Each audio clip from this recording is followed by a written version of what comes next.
Some bands ruled for decades. These 12, one lightning strike and gone. Tonight we're chasing rock's greatest one-hit wonders. Riffs, names you forgot. Stories you've never heard. From fuzz gospel to yodeling shred, every track is a knockout. Stick around. Our number one is a chart freak that still melts radios. You can sing the chorus, but who played it? This is rock's Hall of Vanishing Acts. 12 one-hit wonders that burned white hot, then disappeared. No filler, all hooks, and a few, wait, that was them, moments. Watch to the end. Number one rewrote the rulebook by accident. Hit play and test your rock memory. 12 tracks, 12 mic drop stories, 0 repeats. We've got cowbells, garage sneers, and a riff that scared the neighbors in '69. If you think you know their one, you probably don't. Let's roll.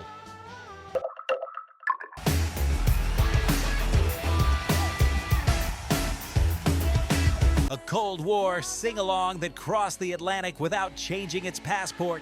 In the U.S., the German version, not the English rewrite, shot to number 2, turning a Berlin studio jam into a global anti-war message.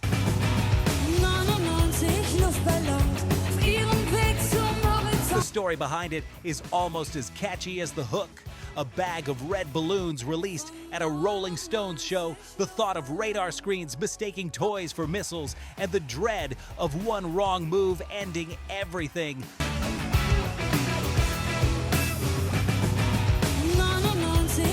What makes it hit so hard is the contrast, bright synths and marching drums carrying lyrics about panic and fallout. Listen for the drum fill that cracks open the chorus and the guitar stabs that keep the track charging forward like an alarm that never shuts off.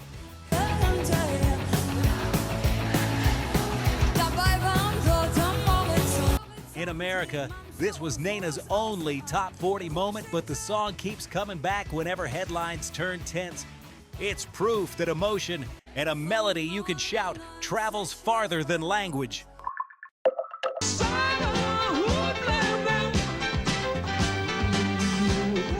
Blue Collar Romance, Fiddle on Fire, and a chorus that tackles you like a rugby scrum.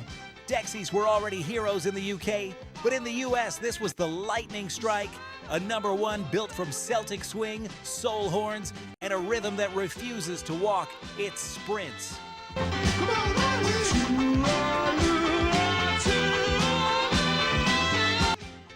Kevin Rowland sings like he's talking you into running away with him tonight, not tomorrow, and the band answers with hand claps and call and response that feel like a street party.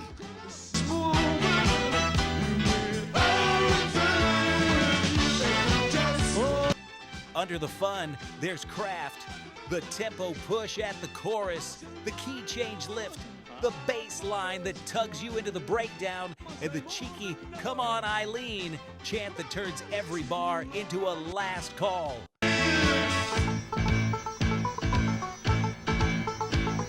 One hit in America, yes, but at jukeboxes, weddings, and stadium sing-alongs it never left.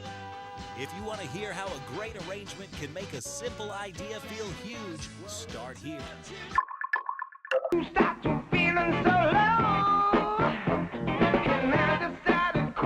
A bar band dare turned into a number one wrecking ball.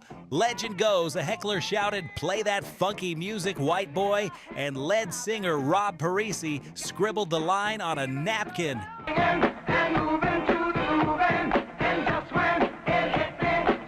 The record that followed blends hard rock guitars with a bass line so rubbery it practically moonwalks on its own. The groove is the star, dry drums, tight rhythm guitar, and a stop-start chorus that any crowd can nail by the second repeat.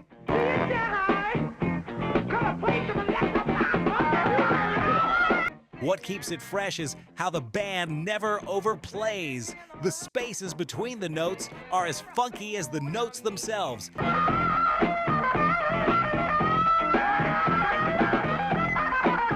In U.S. chart terms, this was it for Wild Cherry's Top 40 run, but as a crossover blueprint, rock edge, funk pocket, party-proof hook, it became a DJ's secret handshake.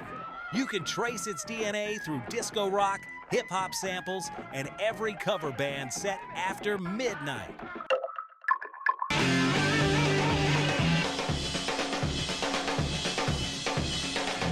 The weirdest, most wonderful hard rock hit to ever crash American radio, yodels, flute, guitar fireworks, and a riff that sprints like it forgot to pay for parking. Dutch Prague outfit, Focus took a virtuosic jam and boiled it down to bursts. Blast the riff, solo like your hair's on fire, then jam the brakes and let Thijs van Leer yodel or whistle like a mountain echo.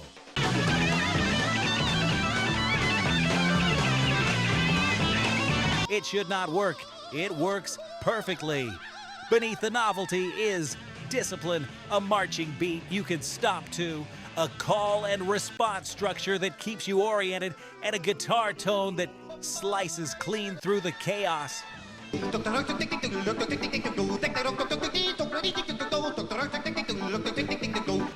Hitting number 9 in the US made it their lone American smash, but its legacy is huge among musicians, proof that technical chops can be fun and that a left-field idea delivered with conviction can live beside the straight-ahead classics.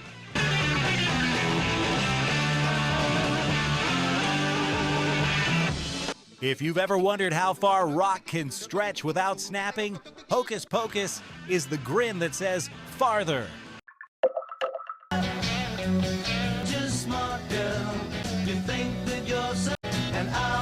Here's the kind of record that makes you do a double take. First time Lies hits your speakers, you might think it's an unreleased Beatles cut. Tight harmonies, crunchy guitar stabs, a snare that snaps like a mousetrap.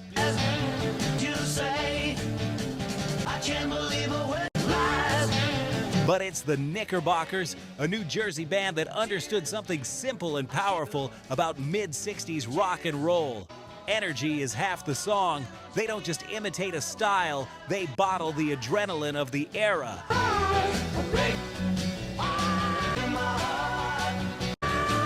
The hook is immediate, the lyric is pure teenage cinema, suspicion, jealousy, and a kiss-off in 2 minutes and change. The rhythm section drives forward like a small motorcycle, not flashy, just relentless. And that vocal, urgent, slightly ragged, feels like it's sung through clenched teeth.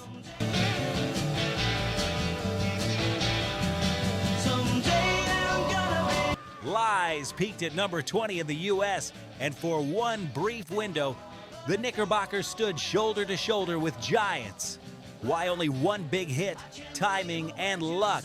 The 1966 airwaves were a knife fight. Motown in full bloom, British invasion waves still rolling, surf rock fading, garage bands multiplying. Do you think you are, girl, to lead me on this way? A record like Lies burns fast because it's pure spark. That's also why it still works today. Put it on any playlist and watch the room lift. This is rock and roll as immediate electricity, no filter, no fluff, just ignition. Oh, Black Betty, bam-a-lam, Black Betty had a child, bam-a-lam, the damn thing gone wild, bam-a-lam. Black Betty is what happens when a traditional work song gets supercharged through a wall of amplifiers. The riff is the engine, a heavy, cyclical figure that sounds like it's carved out of iron. Everything else, hand claps, crash cymbals, gang vocals, rides that engine. It's primal, it's simple, and it's made to rattle trunks.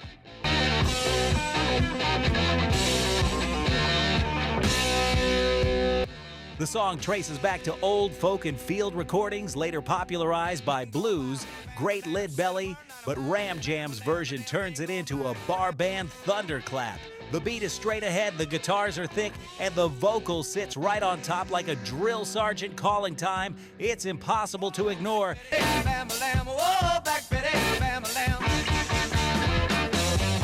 That immediacy powered the track to number 18 in the US. Even controversy and scattered radio bans only made it louder because Black Betty lives wherever people want to stomp, shout, and feel the floor shake. One-hit wonder status, partly because the song's identity is so overwhelming.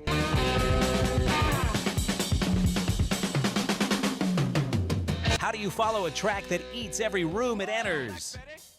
Ram Jam had chops, but Black Betty is a singular event, one of those lightning in a bottle records that makes a band famous and then overshadows everything else. Decades later, it still rules car stereos, stadium hype reels, and gym playlists. Put simply, it's a riff you survive, not just hear.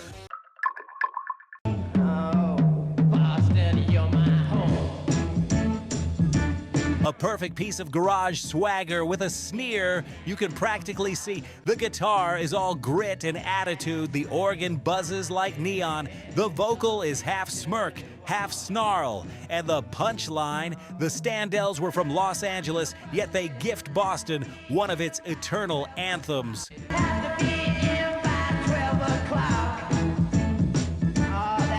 Dirty Water isn't polite, it isn't trying to be, it struts. It tells stories about curfews and river grime and makes them sound glamorous.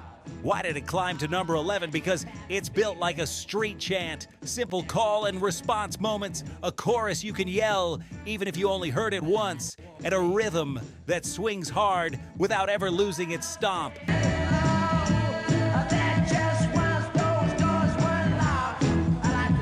It's the definition of garage rock.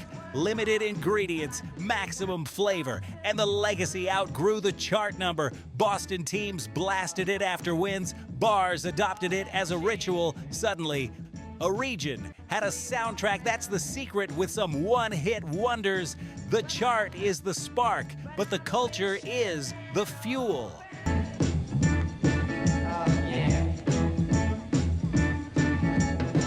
Dirty Water became bigger than its moment because it captured a city's personality in 3 minutes of fuzz and attitude. As a rock document, it matters for another reason. Listen to the guitar tone, raw, unvarnished, almost snotty. This is the bridge from early 60s clean twang to late 60s grit.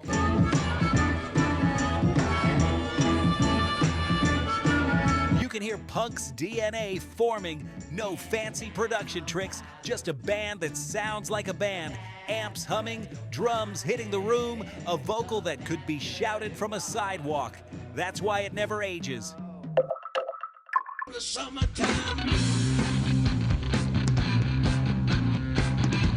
If you want to locate the birth of heavy, start here. Blue Cheer take Eddie Cochran's rockabilly classic and jack the voltage until the needles pin red. The bass is a bulldozer, the guitar is a chainsaw, and the drums sound like they're trying to break out of the room.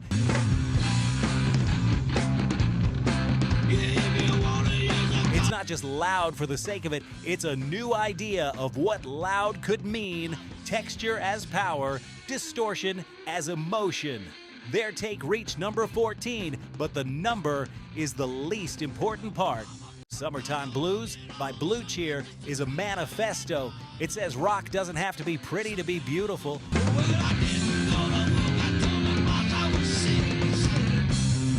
It says weight can be a groove. The solo is more like a storm front than a melody. Feedback, sustain, and raw nerve. You can draw a line from this record to Sabbath, to Motorhead, to grunge, to any band that ever figured out that a power trio can feel like an avalanche.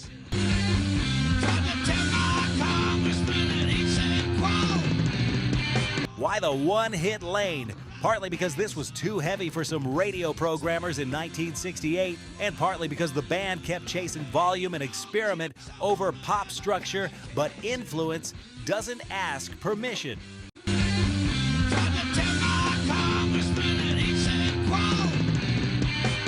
Their album title, Vinspus Eruptum, reads like a made-up Latin spell, and that's exactly how this cover works. It conjures a new species of rock out of thin air. Even now, when the kick drum hits and that low end shoves the air, you feel the future arriving. You know she wasn't better. Ooh, better. There's a reason every bar band drummer in America tests their cymbals with a cowbell. This record taught them to. From the first crack of Corky Laing's Count In, Mississippi Queen is attack mode. No warm-up, No foreplay, just a sledgehammer groove built to rattle a jukebox.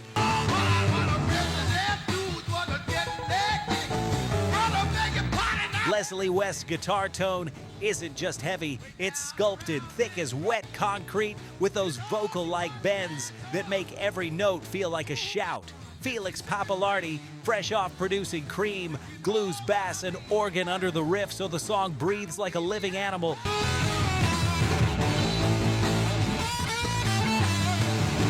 What makes it timeless isn't only the riff, it's how the band leaves space.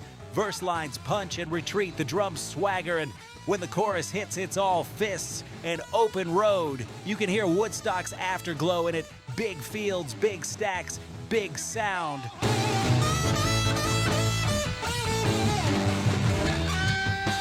On paper, it peaked at number 21, but on the ground, it won a different chart entirely. The one where a song decides the temperature of a room. It became the template for barroom hard rock, loud, simple, proud, and it never outstays its welcome. 2 minutes and change, and you feel like you've ridden a freight train through a thunderstorm.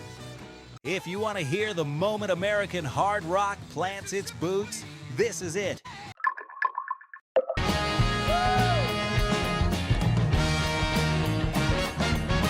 Imagine you're 19, you write a song to impress a girl, and it becomes one of the most combustible singles of the decade.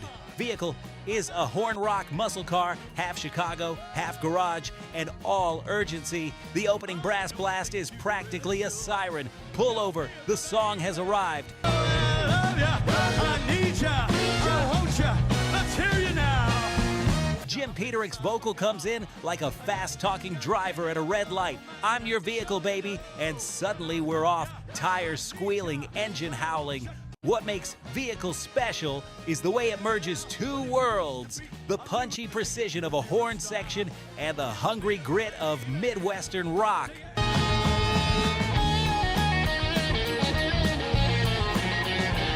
The rhythm section doesn't just keep time, it throws elbows, pushing the horns into those stabs that feel like punctuation marks. And the guitar, lean, snappish, answers back. It raced to number 2, but the more interesting stat is its half-life. DJs never retired it. Movie music supervisors never stopped calling.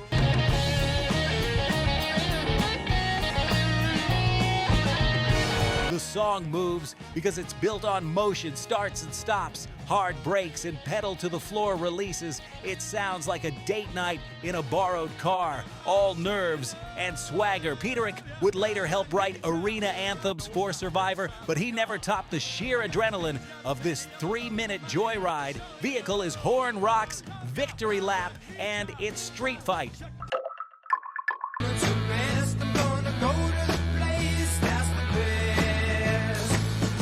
A Jewish kid from Massachusetts writes a gospel rock hymn with a fuzz guitar the size of a cathedral, and the world sings along. This is one of rock's strangest, happiest contradictions, a song about heaven, built on the dirtiest distortion imaginable. That opening guitar hit, fuzzy, square-edged, a little dangerous, lands like a flare in the night.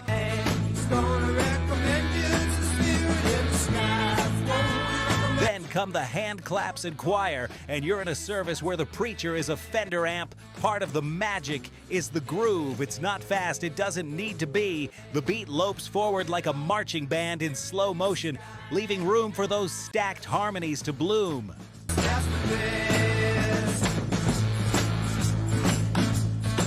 Lyrically, it's plain-spoken and bold, a campfire testimony shouted through a stadium PA.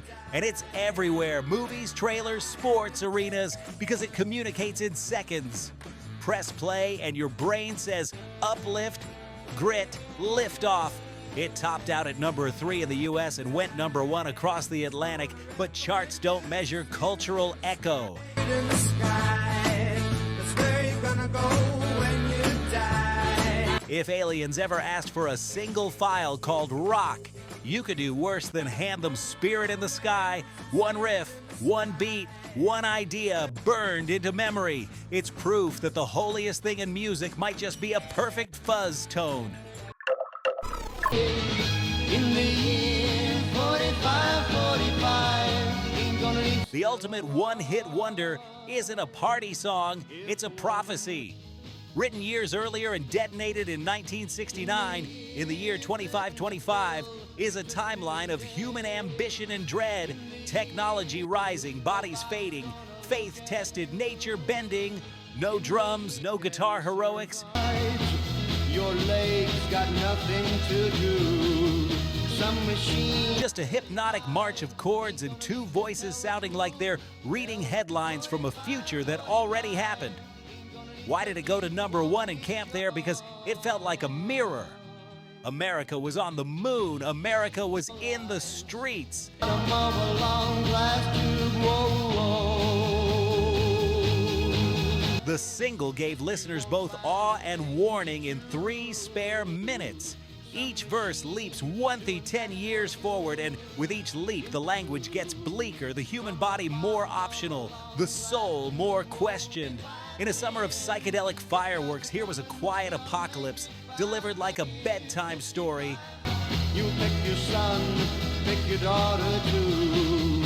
From the bottom of The production is unadorned, almost folk, but the mood is cinematic. You see conveyor belts, blinking terminals, glass domes. You feel how progress can turn into a treadmill. They never returned to the Hot 100, which almost strengthens the myth. Zager and Evans show up, read the verdict, and walk off stage. The song stayed. It still surfaces whenever a new technology promises to save us or scare us or both. in the year 7510. If God's a-coming, he ought to. That's what a true one-hit titan does. It brands a question into the culture.